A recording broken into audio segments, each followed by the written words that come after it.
And in terms of Westerns, what's the greatest? The Good, the Bad, and the Ugly, Unforgiven. Those are for me. Maybe even Django Unchained. You've mentioned Butch Cassidy and the Sundance Kid. I think for me, it's two films from, I think, pretty much the same year. Butch Cassidy and The Wild Bunch. I love Robert Redford. Rest in peace. That film, it's impossible to imagine anybody film without Butch Cassidy.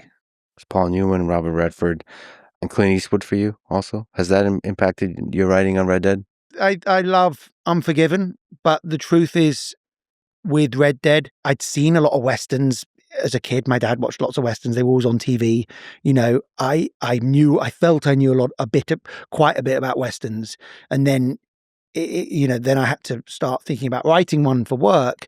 And I deliberately did not binge on Westerns. I tried to watch no more Westerns and just think about what I liked about them, what I didn't like about them, what would be a take that would work today and would work within the confines of a game.